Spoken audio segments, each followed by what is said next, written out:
Tá bom assim? Graça e paz, povo de Deus, boa noite.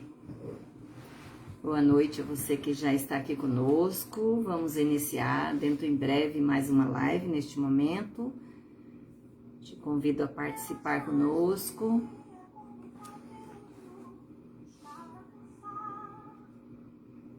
Aleluia, Jesus. Que você possa ouvir esse louvor e através dele já glorificar o nome do Senhor, que é o Senhor das nossas vidas. E se estamos aqui hoje é por permissão dele, com certeza. Aleluia, Jesus. Oh, Senhor. Obrigada, Deus, pelo seu cuidado. Santo, santo é teu nome, Senhor. Aleluia.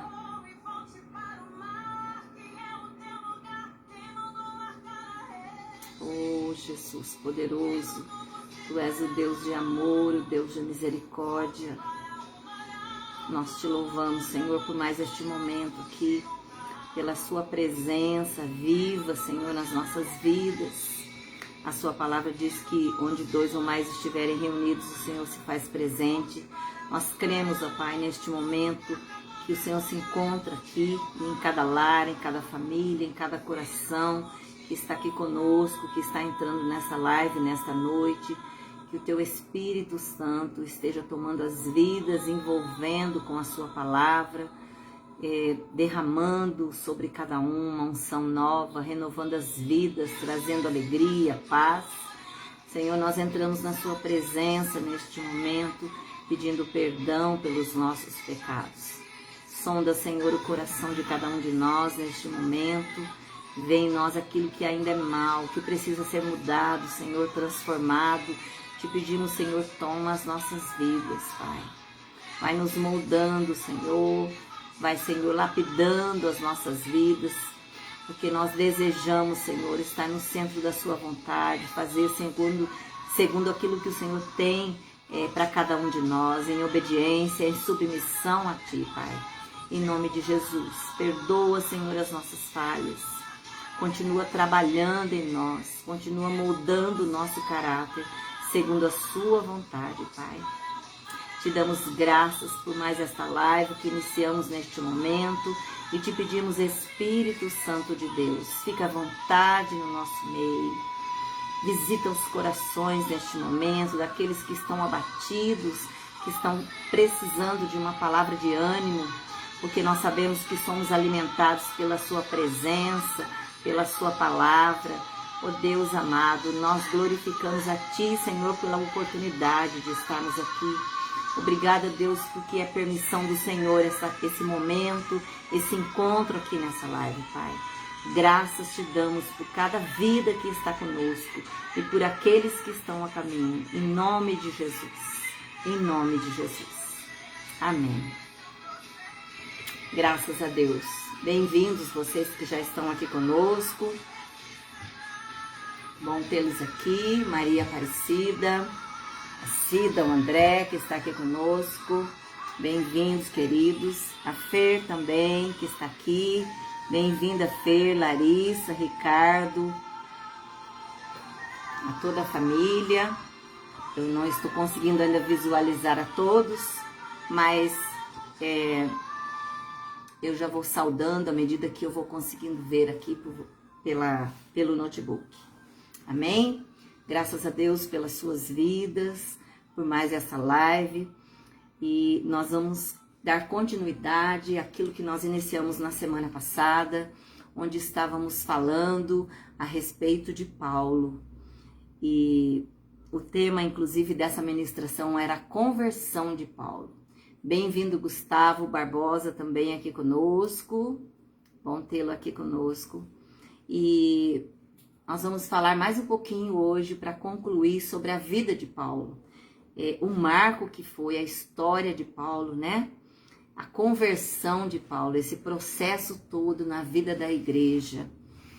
E quando nós falamos de Paulo, que antes era Saulo, precisamos nos lembrar que Saulo era um dos principais perseguidores dos cristãos. Irmã Rita também conosco, bem-vinda, minha querida, a paz. Então, Paulo era um dos principais perseguidores dos cristãos, perseguidores do povo de Deus. E Paulo foi conquistado por Deus a caminho de Damasco. Ele não se converteu, ele foi convertido por Deus. Aliás, o Jesus ali, pelo encontro que ele teve com ele foi escolhido, ele foi chamado, ele foi convertido, ele foi comissionado a pregar a outros.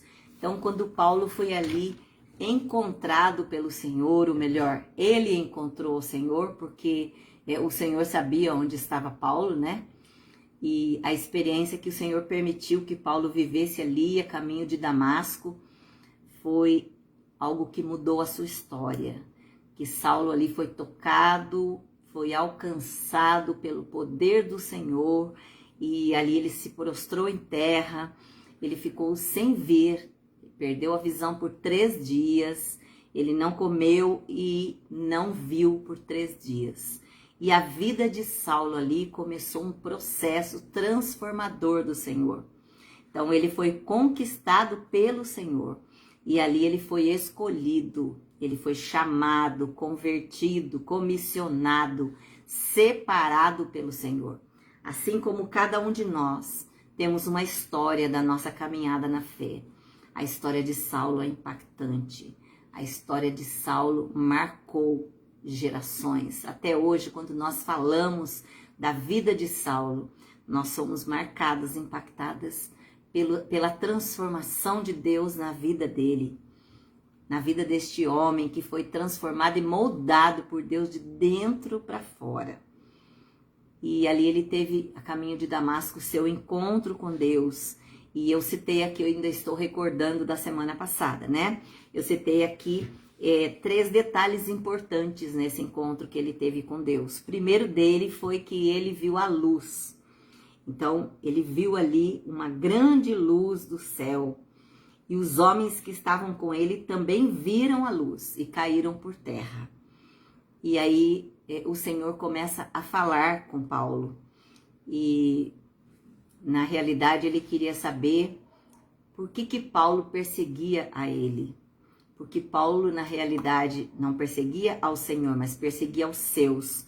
E quando nós fazemos alguma coisa para os queridos do Senhor, é para Ele que nós fazemos.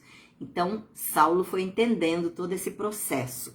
Ele viu aquela luz e ali ele se prostrou em terra, assim como os outros que estavam com ele. E dali ele já se levantou sem visão. Ele passou 3 dias ali sem visão. E o Senhor o direcionou para que fosse até Damasco, que ali alguém ia encontrar-se com ele e ele tinha algo ali reservado para ele. E então ele caiu por terra, ele ouviu essa voz que direcionou ele a Damasco. E quando ele diz, quem és tu? Ele diz para o Senhor, quem és tu? E o Senhor diz para ele, eu sou Jesus, a quem tu persegues. Levanta-te e entra na cidade, onde te dirão o que te convém fazer. Então, assim, estava traçada toda a trajetória de Saulo, todo esse caminho que ele deveria percorrer, todo o processo de conversão dele ali. Maravilhoso, uma história maravilhosa. E aquele que prendia, aquele que aprisionava, que matava, que maltratava mulheres e crianças e homens cristãos, aquele que se fazia de forte, que era o grande, o poderoso, ele passou a ser dominado e prostrado e aprisionado. E o Senhor quebrou a resistência do coração de Saulo.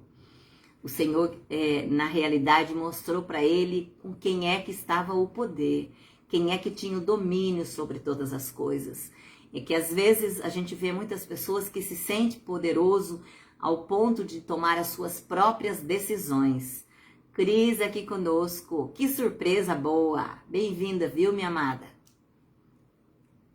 Então, o que é importante nós nos lembrarmos aqui, de que o Senhor quebra a resistência dos corações daqueles que se sentem superiores, porque diante de Deus cada vida tem o seu determinado valor. E aí eu citei também sobre as evidências da conversão de Saulo. Eu citei a primeira delas, que foi que ele passou a fazer parte da família de Deus. Então, de perseguidor que ele era, daquele que assassinava o povo de Deus, daquele que destruía lugarejos e vilas, e matava e destruía famílias, ele passou então a fazer parte da família de Deus. Paulo passou a fazer parte do povo de Deus. E tudo isso fez toda a diferença na vida dele. Por quê? Porque Paulo era um recém-nascido. Ele estava começando a sua caminhada na fé. E o novo convertido, o recém-nascido, aquele que está começando a engatinhar na fé, ele precisa ser acolhido, cuidado pela igreja. Então nós, como igreja, precisamos acolher, amar, cuidar do povo de Deus, cuidar daqueles que estão chegando, cuidar daqueles novos convertidos. A paz, Milene, tudo bem, minha amada? Bem-vinda. Então nós precisamos ter todo esse cuidado especial com aqueles que são novos na fé, os bebês na fé. Claro que tem aqueles que às vezes ficam 20, 30 anos e ainda se sentem bebês na fé, mas o Senhor sabe que não são, né? Que no momento de se alimentar da comida sólida é a hora de nós sairmos da zona de conforto, do leitinho na mamadeira e arregaçarmos as mangas e começarmos a caminhada na fé. E aquilo que estamos recebendo também vamos dar. A Bíblia diz que de graça eu recebo e de graça eu dou. E aqui nós vemos que Paulo, na realidade ainda Saulo, seguiu a sua caminhada, foi conduzido até a cidade e ali o Senhor já havia levantado Ananias para cuidar de Saulo. E ele questionou muito a Deus quando o Senhor disse que ele deveria se preparar para receber a Saulo. E ele não gostou nada da ideia. Por quê? Porque Ananias conhecia a história de Saulo. Ananias sabia, e inclusive, que Saulo havia ido para Damasco para prender, para aprisionar outros cristãos. Ele estava na liderança ali aprisionando os cristãos. E Ananias sabia disso, que ele poderia até ser preso também. Mas foi o Senhor quem falou. E quando o Senhor fala, nós precisamos discernir a voz de Deus e atentamente ouvir e obedecer, como a palavra dele diz. E o Senhor disse mais a Ananias: vai-te, porque este é para mim um instrumento escolhido para levar o meu nome perante os gentios e reis, bem como aos filhos de Israel. Então, o que é que o Senhor disse para Ananias? Não adianta questionar. Vai e faça o que eu mando. Vá e receba e faça da forma que eu disse, porque ele não é qualquer pessoa. Mas para Ananias ele não era mesmo. Ele era muito perigoso, agressivo, rude, duro. E para Deus ele era alguém que tinha jeito. Ele era alguém que o Senhor tinha um projeto, um ministério grandioso para a vida dele. Ele se tornou, então, na realidade, alguém com um ministério abençoado.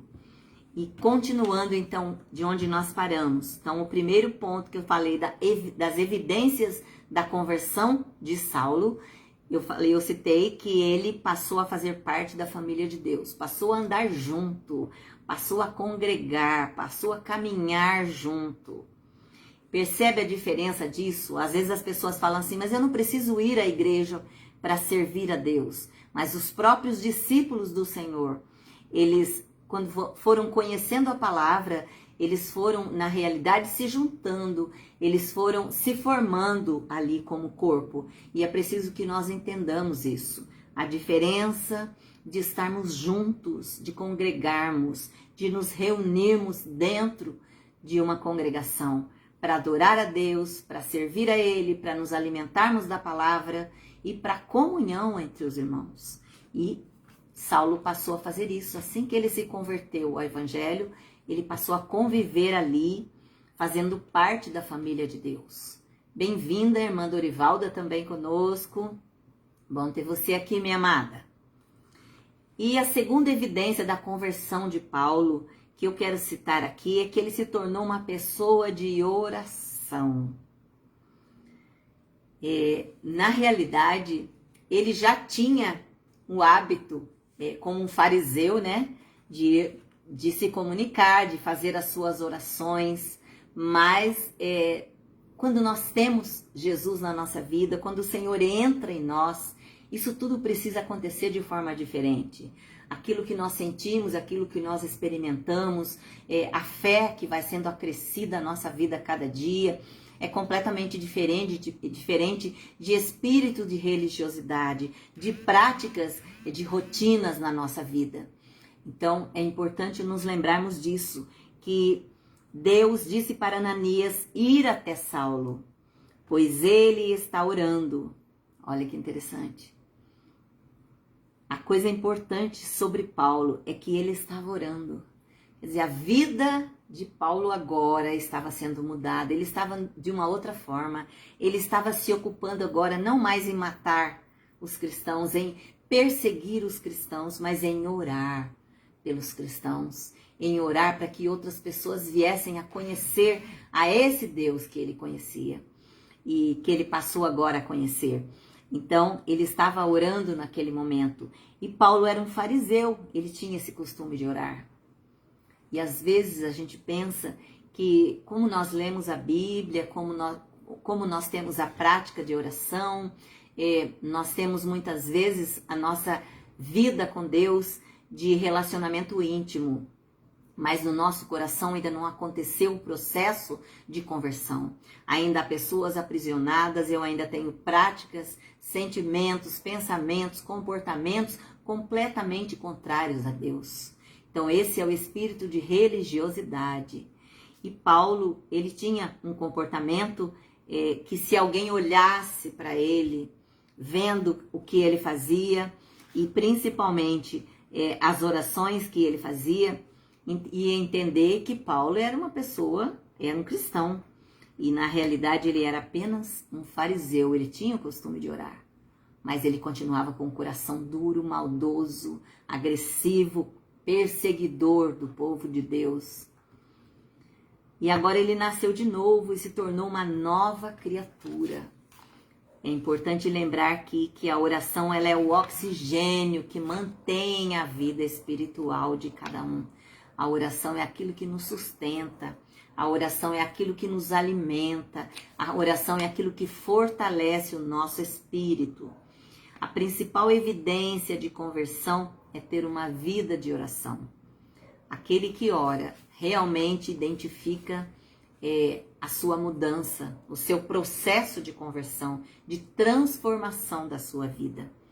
Então a oração é o oxigênio que mantém a vida espiritual. E a oração não é um dever a ser cumprido, mas é um privilégio a ser desfrutado. Ou seja, eu a partir do momento que o Senhor entrou na minha vida, eu a partir de agora tenho o privilégio de poder falar com Ele, de poder ouvi-lo, de poder permitir que Ele me ouça, de ter liberdade de me dirigir a Ele em oração. Se você aprendeu a orar, e ora, você descobriu o segredo de uma vida santa e feliz.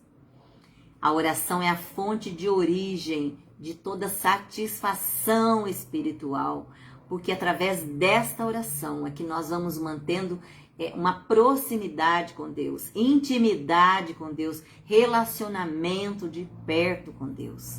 É a oração que nos permite estreitar os nossos laços com o Pai. Porque através dela nós mantemos um estreitamento, uma liberdade maior de estar junto do Pai. E tem um texto aqui que diz: não há no mundo um tipo de vida mais doce e encantadora do que a de uma conversa contínua com Deus. Como é bom saber que nós podemos conversar com o Senhor, que nós podemos ter liberdade de falar com Ele, que nós podemos nos relacionar com Ele, que nós temos espaço para compartilhar com Ele, com situações que nós temos necessidade, com situações que nós desejamos compartilhar. Tudo isso nós temos essa liberdade a partir do momento da nossa conversão. Então, isso é muito importante para nós, saber usar desse tempo, dessa liberdade. Não há no mundo uma vida mais doce do que essa intimidade que nós exercemos com Deus através da oração. A oração não deve ser considerada como um dever a ser realizado, mas como um privilégio a ser apreciado. Por quê? Porque através da oração nós nos tornamos pessoas melhores. Através da oração, o nosso espírito se torna diferente, fortalecido na presença do Senhor, cheio da presença do Senhor. E Paulo se tornou um grande homem de oração. Então, Paulo passou a estar junto do povo de Deus. Isso é o primeiro sinal, né? A primeira evidência de conversão dele. Ele passou a viver junto ao povo de Deus. Depois, o segundo, ele passou a orar, ele se tornou um homem de oração. E ainda, o terceiro, que é a evidência de que ele foi cheio do Espírito Santo. Esse texto no versículo 7 de Atos 9, 31. Janete Gomes, bem-vinda, minha querida, aqui conosco. Então, Atos 9, de 1 a 31, eu vou só citar o versículo 17.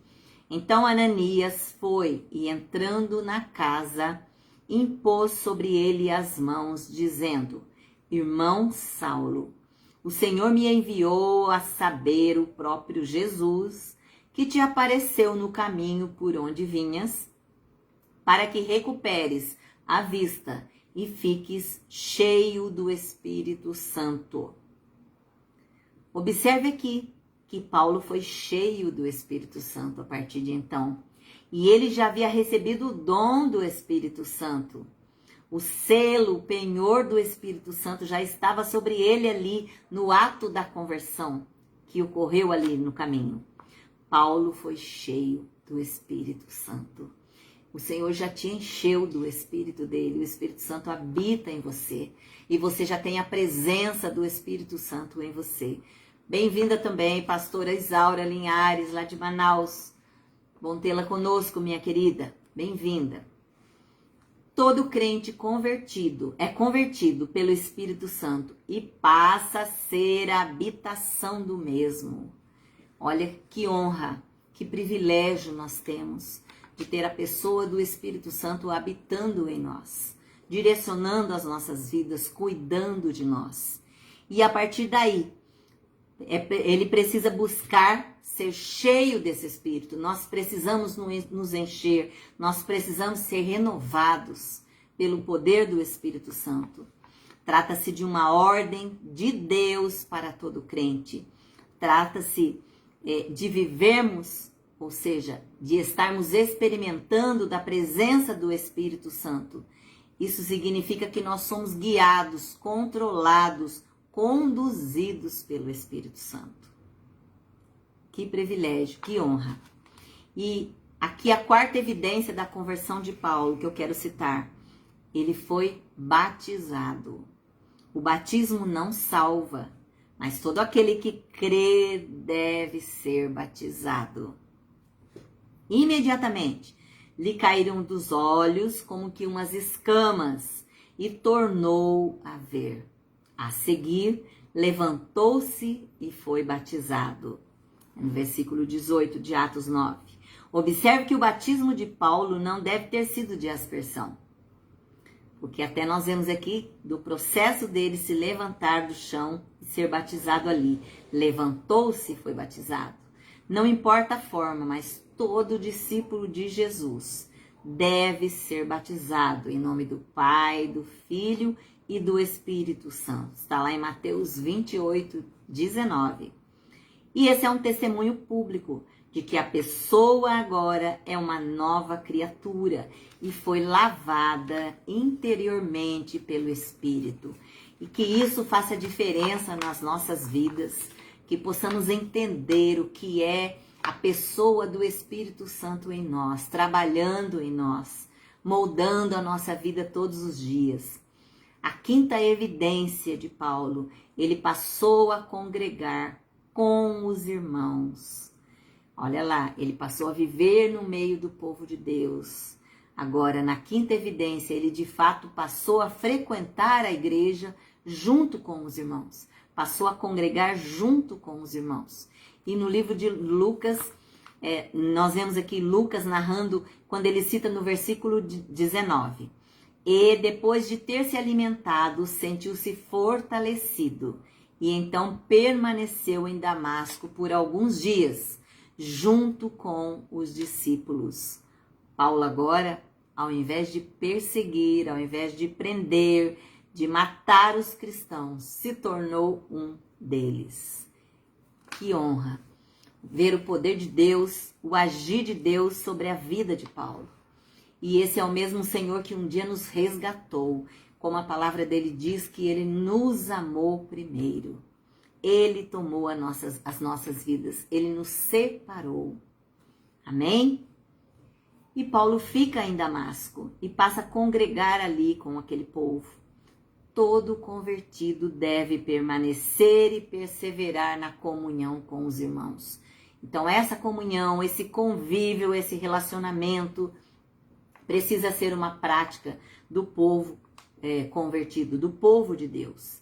Na igreja de Jerusalém, quase 3.000 que foram batizados perseveraram na comunhão. E ali todos que criam estavam juntos e tinham tudo em comum. Ou seja, a fé no mesmo Senhor. E perseverando, unânimes todos os dias no templo e partindo o pão de casa em casa, comiam juntos com alegria e singeleza de coração. Então, esse período de comunhão na nossa vida, ele vai consolidando a nossa fé, ele vai fortalecendo a nossa fé. Continuando aqui. Congregar é estar junto com os irmãos. Então, isso não é uma opção. A partir do momento que você decide servir ao Senhor e entrega a sua vida nas mãos dele, pede que ele faça morada na sua vida, é muito importante você se lembrar que a partir daí você precisa estar junto, não como uma opção, mas como uma necessidade espiritual. Você tem essa necessidade espiritual de conviver junto com os irmãos. Irmã Rita está citando aqui, minha mãe disse, e agora? Que bom estar aqui na igreja com você. Ai, que lindinha. Um beijo grande, viu, vó Luzia? Nós amamos muito a senhora. Deus abençoe a sua vida. Muito bom tê-la aqui conosco. Então, estar junto é uma necessidade espiritual. Não é uma escolha mais, mas uma prática que deve fazer parte da caminhada na fé. Em Hebreus 10, 25 diz: não deixemos de congregar-nos como é de costume de alguns. Deixar de congregar, como é de costume de alguns. Antes, façamos admoestações, e tanto mais, quanto vedes que o dia se aproxima. Que haja em nós esse compromisso de estar junto, porque cada um de nós precisa um do outro. A Bíblia diz que nós devemos orar uns pelos outros. Precisamos caminhar juntos. Nós somos fortalecidos um no outro em oração. E a sexta evidência, ele começou a servir ao Senhor. Então ele passou a congregar com os irmãos e automaticamente ele já teve uma posição de serviço. Ele já se posicionou como alguém que estava recebendo e já ia dar. Então, olha que interessante agora, o processo que Paulo já começa a trabalhar evangelizando. Paulo agora é um servo que tem um novo Senhor e prestará um novo serviço. E eu quero ler para você versículos 20 a 22. E logo pregava nas sinagogas a Jesus, afirmando que este é o Filho de Deus. Olha lá. Em breve ele já começa a pregar, falando, apresentando Jesus como Filho de Deus. Ora, todos os que o ouviam estavam atônitos e diziam: não é este o que exterminava em Jerusalém os que invocavam o nome de Jesus? E para aqui veio precisamente com o fim de os levar amarrado aos principais sacerdotes? Então, olha lá, não é este que falava de Jesus, que aprisionava aqueles que falavam de Jesus, e agora está aí apresentando Jesus como Filho de Deus? É o poder de Deus, aleluia. É o Senhor trabalhando, é o Senhor moldando.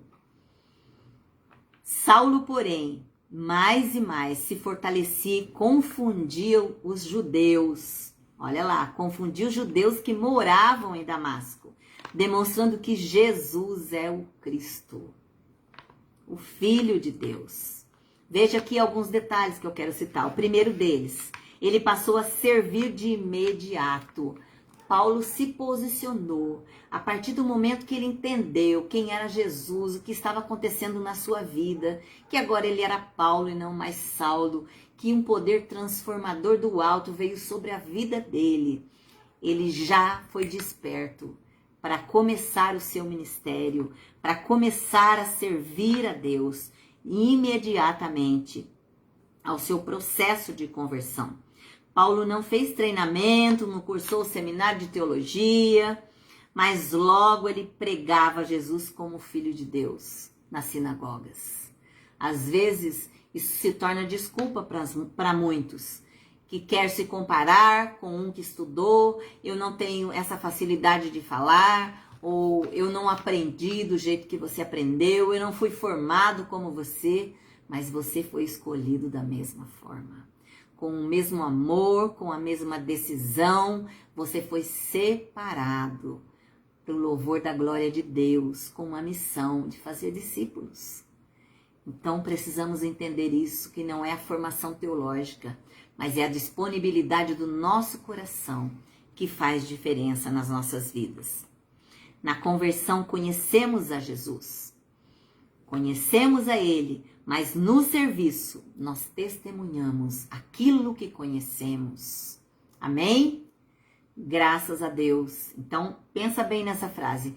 Na conversão, nós conhecemos a Jesus, mas exatamente no serviço é que eu vou testemunhar. Eu vou recebendo, eu vou tendo as minhas experiências pessoais com o Senhor e vou testemunhando isso através do meu trabalho, ganhando almas, evangelizando, plantando as boas novas. Ele passou a servir de acordo com o seu chamado. Mas o Senhor lhe disse: vai, porque este é para mim um instrumento escolhido para levar o meu nome perante os gentios e reis, bem como perante os filhos de Israel. O Senhor disse a Ananias: vá lá, não desiste de Paulo, porque ele é um escolhido meu, porque eu tenho um propósito para a vida dele, porque eu tenho planos para a vida dele, porque ele vai alcançar e atuar ali junto aos gentios, aos reis e ao povo de Israel. Então, olha que importância, Deus já tinha estipulado ali a missão que Paulo tinha a realizar. E Paulo sabia que havia sido designado por Deus como pregador, como apóstolo e como mestre. Será que você já reconheceu a sua missão no reino de Deus? É algo para você refletir, queridos. Você que está aqui nessa live, você já conseguiu identificar qual é a sua missão no reino de Deus? Para que o Senhor te levantou? Pode ter certeza que algo o Senhor está esperando de você, no seu ministério. Algo o Senhor está aguardando de você. Decisões o Senhor espera de você. Porque certamente Ele já tem para a sua vida um ministério abençoado. Mas a decisão é sua. Mas a disponibilidade é sua. Nós precisamos nos lembrar que o Senhor chama, não é o desocupado, mas é o disponível, aquele que diz: eis-me aqui, Senhor. Você já identificou qual é a sua missão? no reino de Deus? Paulo passou a servir corajosamente. E aquele perseguidor de cristãos passa agora a ser um pregador de Jesus. Isso deixava as pessoas confusas, assustadas, impressionadas.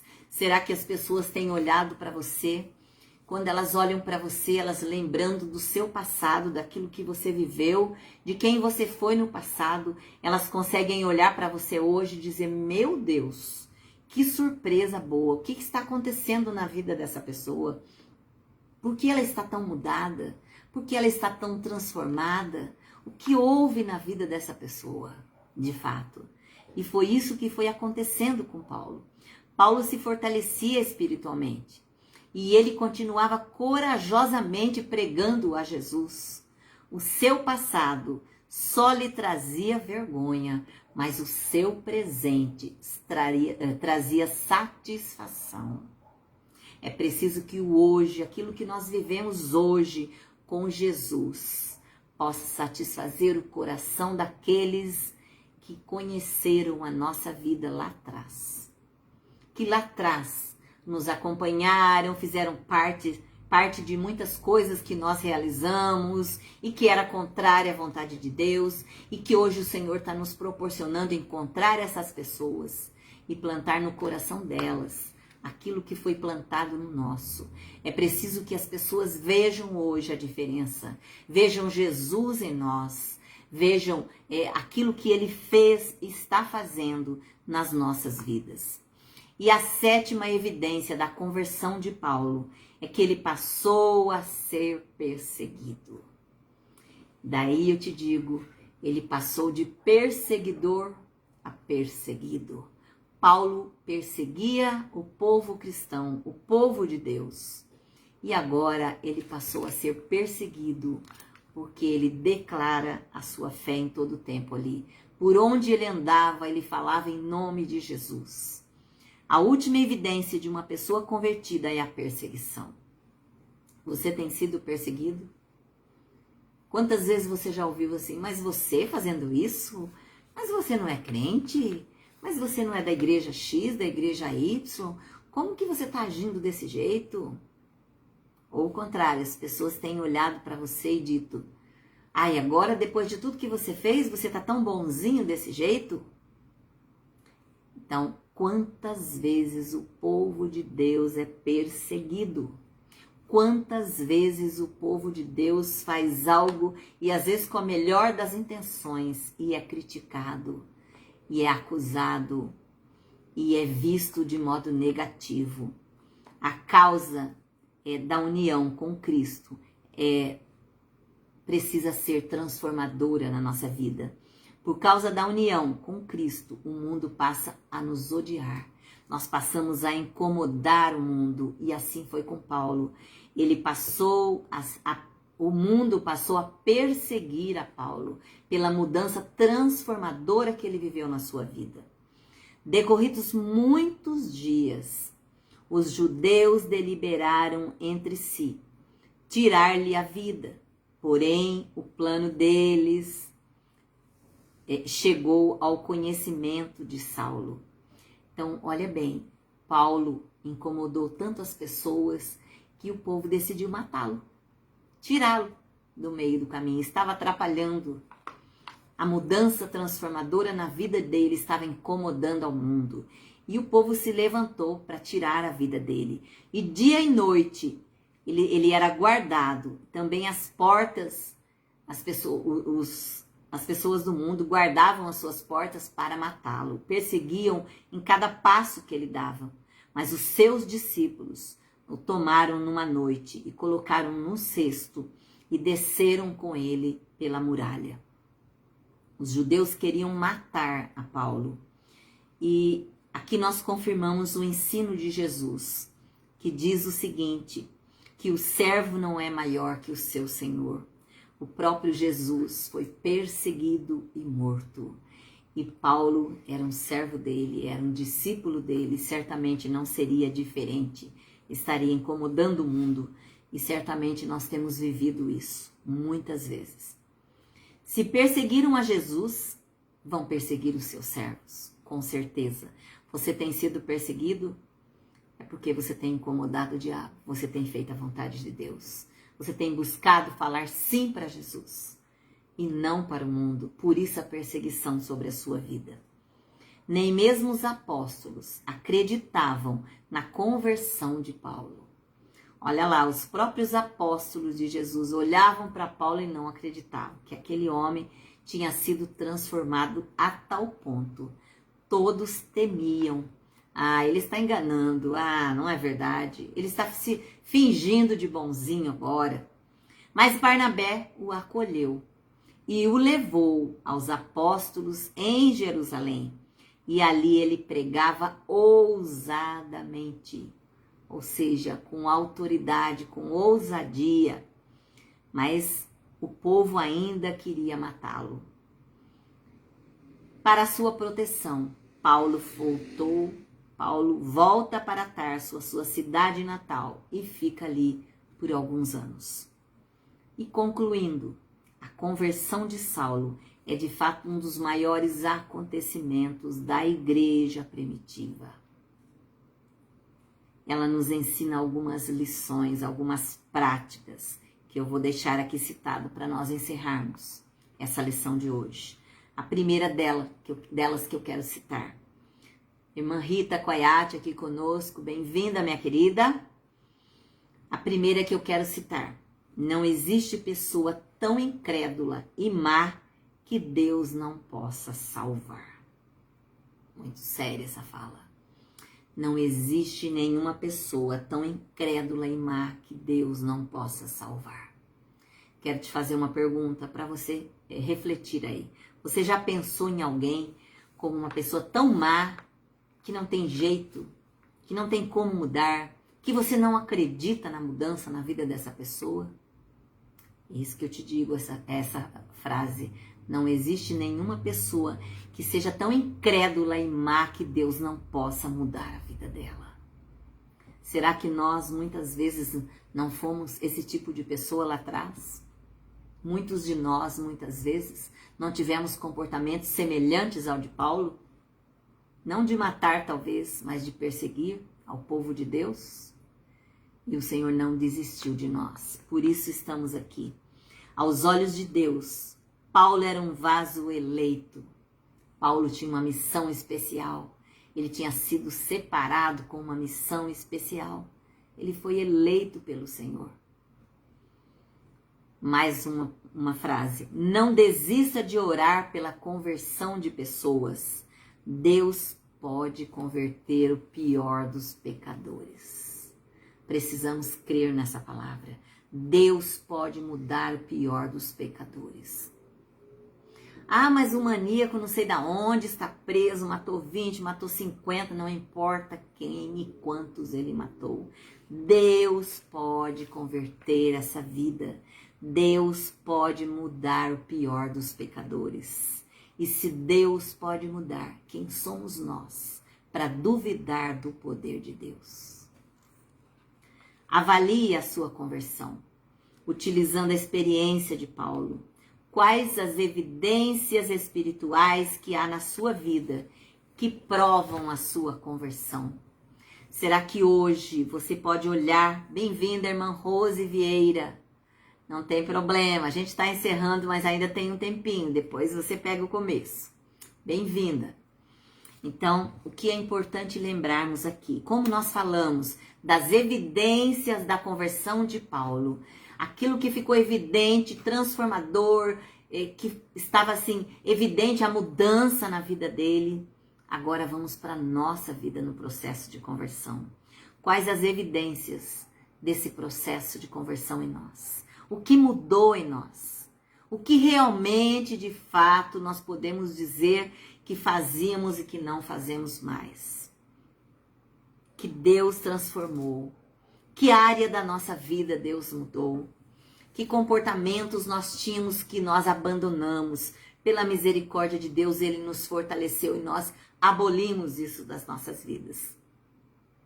Que você possa perceber, conseguir identificar as evidências espirituais que estão na sua vida hoje e que provam a sua conversão.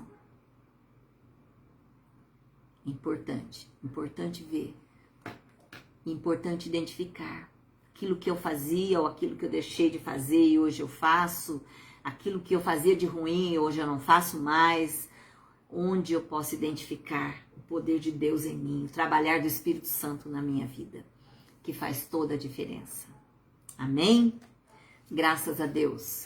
Então, falando da vida de Paulo, da conversão, desse processo transformador, daquele que perseguia, que passou a ser perseguido, daquele que matava o cristão, porque eles falavam de Jesus. E ele passou a orar, ele passou a conviver junto do povo de Deus, ele passou a congregar, a estar junto na casa do Senhor, ele passou a servir ao Senhor em oração, ele passou a plantar nos corações as boas novas, ele passou a falar de Jesus. Então, que importância. Dulce Tenca conosco também, bem-vinda, minha querida. Ná também conosco, bem-vinda. Olha, como foi bom você pensar que eu estava deitada aquela hora. Viu? Hoje você está aqui comigo e eu estou muito feliz por isso. Bem-vinda, viu? Então, o que é importante nós lembrarmos? Qual é o processo que identifica, assim como na vida de Paulo, que nós identificamos ali, as evidências espirituais de conversão na vida dele. Hoje nós podemos identificar essas evidências em nós. O que aconteceu de bom na nossa vida quando Jesus chegou? Quantas coisas grandiosas ele fez, quantas coisas ele mudou, ele arrancou, ele transformou, ele mudou de lugar, ele mudou de prioridade, ele nos ensinou a amar de um modo diferente. Quantas coisas grandiosas o Senhor fez nas nossas vidas.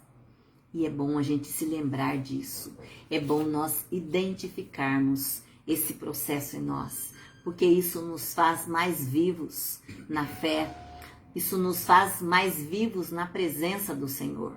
Amém? Graças a Deus. Agora nós vamos a um momento de oração. Eu quero saber se tem algum pedido de oração. Chegou algum pedido, pastor? Tá, então nós vamos neste momento com a nossa lista de pedidos, citando aqui algumas pessoas. E vamos estar intercedendo por essas vidas. Eu peço que você continue aqui conosco. Vamos estar em oração por essas pessoas, pela necessidade de cada uma. Temos aqui um número grande de pessoas em tratamento de câncer. Maurício, o Júnior, a Jai, Delmiro, Rose, Gabriela, Jussara, Roseli, Carmen, Helena, Sandra, Sônia, Iracema, Helena de novo, Silvia, Antônio, André Ferro, Sueli, Ilza. São pessoas que estão em tratamento de câncer, algumas iniciando, algumas acabaram de pegar o diagnóstico, algumas iniciando ainda os procedimentos, outras com químio, com rádio, algumas indo para cirurgia, para retirada de tumores, mas Deus continua com cada uma delas, sustentando a cada vida, porque Ele é Deus e Ele pode todas as coisas. E é nisso que nós nos apegamos, nesse Deus a que nós servimos. Temos também algumas pessoas aqui na nossa lista, como a Lia, o Léo, o Rogério, o Celso, o João, a avó Damiana, a avó Ana, a avó Luzia, a Isabelle, o Oscar, a Jaqueline, que teve os gêmeos essa semana. Então, no sábado, os dois gêmeos, Miguel e Daniel, nasceram para a glória do nosso Deus, estão bem. Um deles, agora eu já não sei o nome, porque eu ainda não me adaptei, tem um menorzinho, um maiorzinho, mas um deles ainda está no oxigênio, o outro já está respirando normalmente, mas oremos para que Deus fortaleça eles e que eles possam em breve estar em casa e que o Senhor possa permitir que eles saiam restaurados, com normalidade nos pulmões, respirando sem aparelhos, que fortaleça também a mãe, Jaqueline, o pai Gustavo, que estão felizes pelos bebês, eles nasceram bem, só estão ainda com o pulmãozinho em formação, então é preciso que haja ainda uma ajuda com oxigênio para um deles, o outro já respira normalmente. A Adriana, que também está aqui sempre conosco na live, hoje não está, que ela da ótica, que eu falo sempre, né, belo estilo, hoje eu já estou com outro óculos novo, cada dia que eu vou lá ela quer me mostrar uma coleção nova, e ela é uma bênção, e Deus tem sustentado ela ali naquele trabalho, também o Tony, que Deus continue guardando a família toda. A Débora é uma jovem que tem passado por período de depressão, que o Senhor esteja guardando a sua vida, também os seus pais, os seus familiares, avós. Temos também o Júlio César, temos a irmã Lisa pedindo oração pela cirurgia, ela está fazendo pela 5ª vez a cirurgia, está aguardando a data, que Deus esteja colocando a sua mão nessa data, trazendo essa decisão. Também a Cida de Cabo Frio, que faz tratamento de diabetes, que Deus esteja com ela, sustentando essa querida. E também ao pastor Cosme, que perdeu a esposa, que o Senhor esteja fortalecendo a sua vida, assim como o Edson, que também ficou viúvo, e o seu filho Jefferson, que perdeu a mãe, que Deus os fortaleça.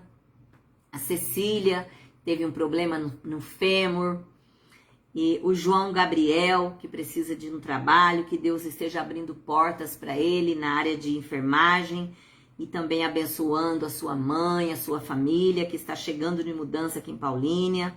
Abençoa também, Senhor, a Toninha com depressão, que Deus esteja renovando as suas forças.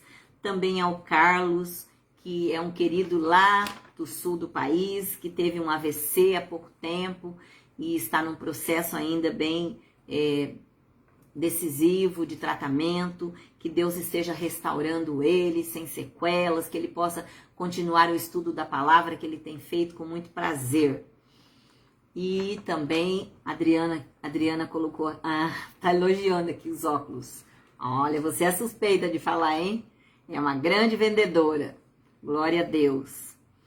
Oremos agora, especialmente pelas pessoas de Petrópolis, pela cidade de Petrópolis, uma cidade que nós tivemos o prazer de conhecer há 40 anos atrás, e ela é uma cidade totalmente caída, a cidade fica lá embaixo, tem uma serra imensa, muito grande, muito perigosa, e as pessoas ali passaram por uma tromba d'água, viveram um período de tempestade, e a cidade foi toda alagada, destruída.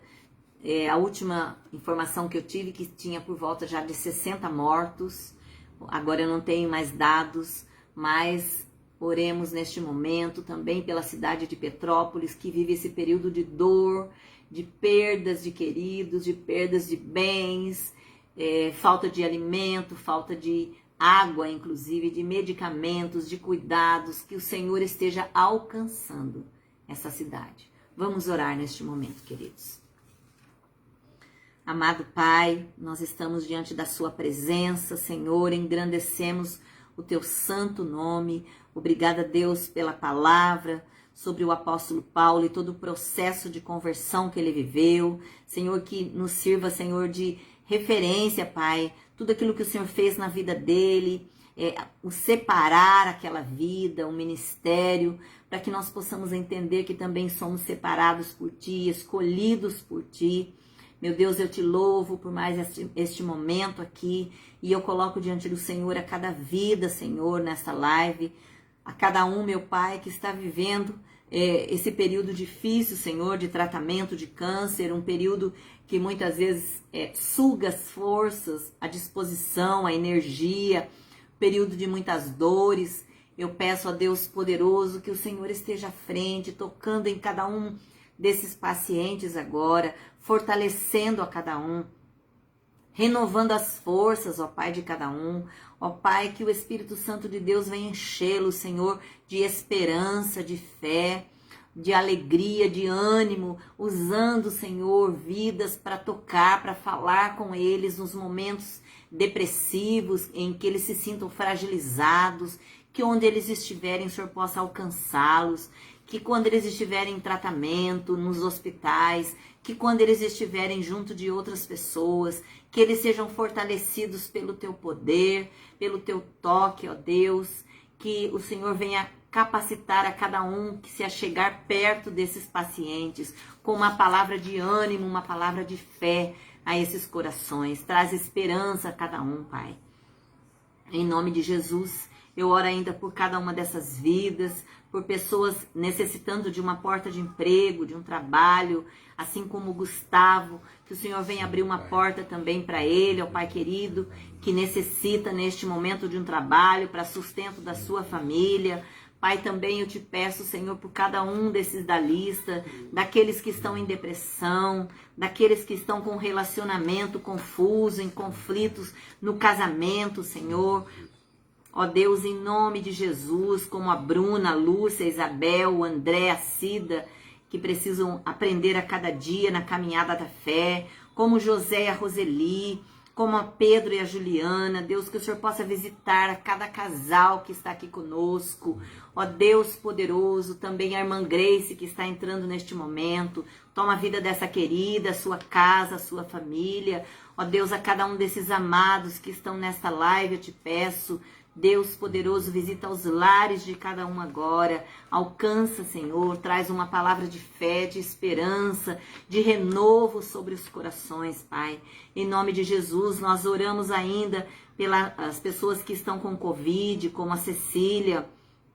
Oramos ainda pela irmã Marilene, que estava ela e o esposo. Ele já está de alta, mas ela continua entubada, aguardando para ser estubada. Que Deus tenha misericórdia, alcance a vida dela, que ela consiga respirar com liberdade, para que ela possa se ver livre desses tubos. Senhor, alcança a tua filha, Pai, em nome de Jesus. Peço também pela vida da irmã Bel, que o Senhor fortaleça a tua filha, que o Senhor restaure por completo, sem nenhuma sequela, renova as suas forças, guarda a sua casa, seu esposo, o seu filho e todos os seus familiares. Toma também a Tânia, Senhor, que está ainda com algumas sequelas do Covid, que o Senhor possa visitá-la, Senhor. Em nome de Jesus, Pai, derramar sobre ela da sua cura. Em nome de Jesus. Eu oro ainda, Senhor Deus, pela nossa nação. Pai, eu peço que o Senhor venha tocar na nossa nação, de norte a sul, de leste a oeste, alcançando cada estado, cada cidade. Ó Deus, que o Senhor venha pondo a sua mão sobre cada um que está enfermo nos hospitais, que o Senhor venha colocar a sua mão, Senhor, sobre as famílias que estão em crise, em conflitos, em processos de separação. Meu Deus, o Senhor é o Deus da família, Pai. Que o Senhor venha sobre eles agora, restaurando relacionamentos, tomando os casais, meu Deus, derramando uma unção especial, renovando o amor nos corações, Pai. Em nome de Jesus, nós oramos especialmente agora pela cidade de Petrópolis. Te pedimos, Deus poderoso, alcança, Senhor, aquele povo que teve perdas grandes, dolorosas, como perdas de familiares, de queridos. Ó Deus, que o Senhor venha confortar os corações ali. Meu Deus, que o Senhor venha, Pai, em nome de Jesus, tomando também aqueles que perderam as suas casas, os seus bens, que hoje estão sem condição de se alimentar. Pai, que o Senhor venha colocando a mão de misericórdia sobre este povo, resgatando, alcançando, levantando, Senhor, vidas para estarem ali suprindo, Senhor, a necessidade. Alcança a população de Petrópolis, Pai. Tem misericórdia daquele povo, meu Deus, eu te peço. Em nome de Jesus, meu Pai. Em nome de Jesus. Assim eu oro neste momento, agradecido a Ti, Pai. Crendo que o Senhor é o Senhor que cuida de nós, que nos sustenta, que nos supre, que provém cada necessidade dos nossos corações. Em nome de Jesus, eu oro ainda pela Igreja Batista Filadélfia, aqui de Paulínia.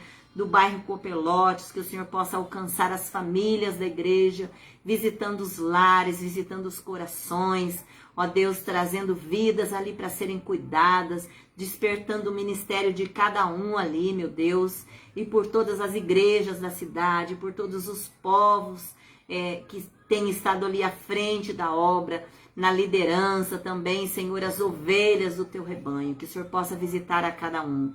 Assim eu oro agradecido neste momento, em nome de Jesus. Amém. Glória a Deus. Beijo no coração de todos vocês. Nos encontramos na quarta-feira, às 19 horas. Obrigada por estarem conosco, compartilhando. Continuem em oração. Oremos especialmente pela cidade de Petrópolis.